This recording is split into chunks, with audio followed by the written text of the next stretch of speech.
Gumawa ako ng peking passport at stickers ng BIMC. Ang goal ko ay pumunta sa checkpoints at makapag-stamp nang hindi nahahalata.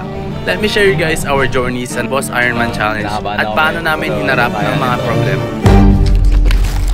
Alright guys, dumating na nga ang ating package from Boss Ironman. Pero sa totoo lang guys, hindi sa akin to. We're gonna copy the checkpoint card and everything. Pati yung sticker. Ayan, kakopy natin to para magmukha tayong legit na sasali sa Boss Ironman. Kaya, let's go boys. Alright guys, so nag-print na nga kami ng fake passports namin. Gumamit kami ng papel na nakatulad rin ng original. Tapos, double-sided yung passport. Kaya dapat magkapantay yung pag-print sa likod at sa harap. Let's go! Tapos gumamit na kami ng paper cutter para makat yung passport. Wala na mga pansin dito guys. Wala na makapigil sa atin. Legit na tayo par? Legit na par. Legit na fake. Sinulatan ko na ng pangalan ko yung passport. Tapos nag-print na rin ako ng stickers. Tapos kinanggal ko na rin yung front lip para hindi masyadong sumayad sa mga lubak. Alright guys, para safe tayo sa biyahe, papalagay mo tayo ng steel plate dito sa kotse natin sa baba niya para wala mo siyang matamaan na kahit anong tubo dito sa baba niya. So ayan si Kuya, inaayos. Thank you. No, thank you. Finally guys, 24 hours na tong Petron dito sa Cagayan. So sa mga kailangan ng gas, anytime Petron Cagayan open na ng 24 hours.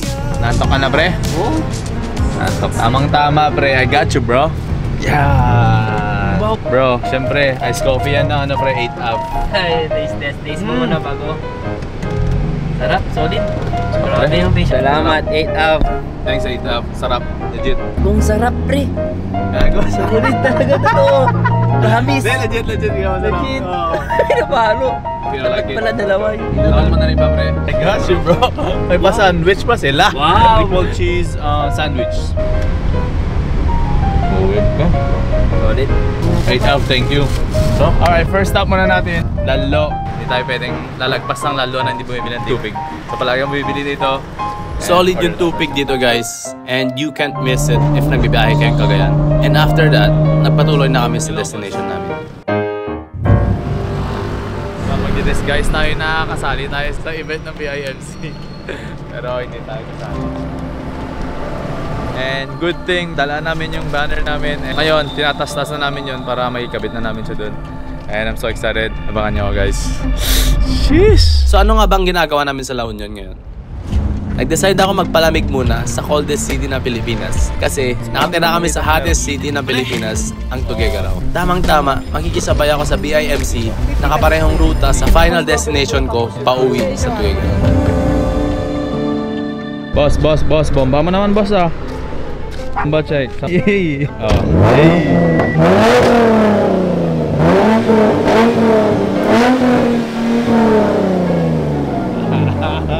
Ayos ba pre? Salamat tol. Thank you brother PJ. Hey! So yeah guys, dito kami ngayon sa Pagdalagan, La Union. Tama ba? Hey! Ayan o, shout out sa inyo guys. Hey! Time check guys, 9:30. Waiting na lang kami ng oras. Maybe 5 hours na hintayin namin. 5 hours kaming tatambay muna dito. Kasi dyan sa daan, doon na natin sila makikita. And siguro matutulog na muna kami dito tapos mag-charge. May 5 hours pa sana kami na matulog guys. Pero hindi na rin kami makatulog dahil na rin siguro sa excitement na may halong kabaw na nararamdaman namin. At this time, namamroblema kami kung paano namin magagawa ng paraan ang stamp sa first checkpoint. Kasi nga, nandito na kami sa La Union, malapit na sa second checkpoint. Guys, kagi. Medyo pinakabahan ako pre, pero alam kong kaya natin to. We just have to go. We just have to go bro. Papagas muna kami, kuha mo ng cash.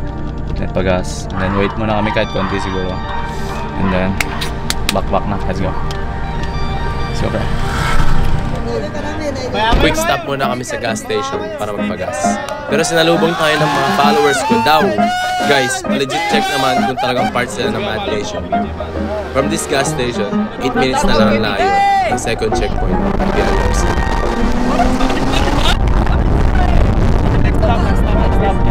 Papalapit na kami sa second checkpoint ng BIMC. Guys, medyo kinakabahan na talaga kami dito sa part na to. Pero dito natin malalaman if gagana talaga ang plano natin o hindi. Isang plano ng isang determinadong bata na maka-experience ng BIMC. Pero kung hindi man tatanggapin, magpapatuloy pa rin kami sa biyahe namin pa Ayun na, nag-park check na kami out sa tayo gilid. dito sa- Tapos, hinanap na nila yung passports namin. Nawawala na ako sa sarili ko, guys. Kasi di ko alam kung kanino lalapit. Chine-check na nila yung passport ko. Tapos, lalong nagpakaba si Kuya. Napatingin siya sa camera.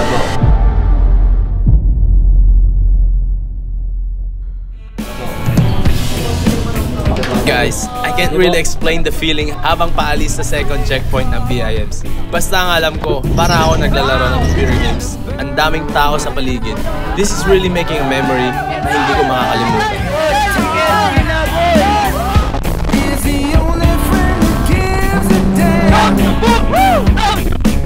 So yun nga, nagpatuloy na kami sa third checkpoint ng BIMC. Nakita pa tayo sa live ni John Ray Sampaga.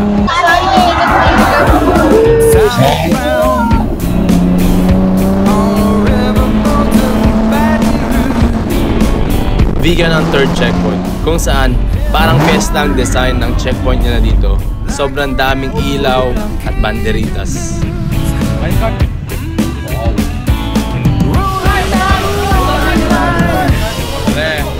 Vegan! Diyan tayo, dalawa tayo. Hindi pa tayo kilala, pre. Let's go!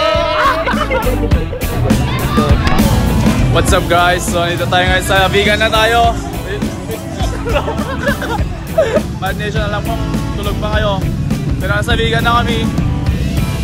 Next stop natin saan tayo, pre? Sanchez, thank you po. Alright guys, on our way to the next checkpoint, Sanchez. Di tayo pwedeng alis ng Ilocos nang hindi makakapag-empanada.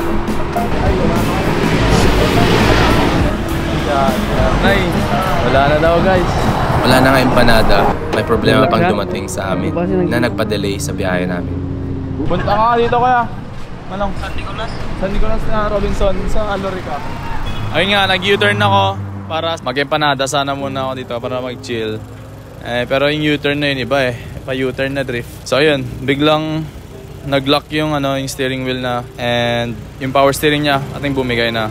Tapos yung battery niya hindi na siya nag-charge basically. So kailangan na palitan. Unfortunately, I think I have to wait until 6 or 7 AM para mapayos ng kotse na to.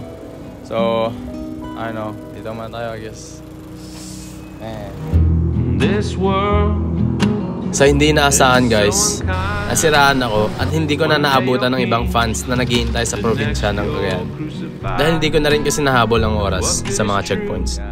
Kakaiba pala ang feeling na sumali sa ganitong event kasi napakadaming taong sumusuporta at nanonood sa tabi ng daan. Naghihiyawan at naghi-picture sa mga kalahok.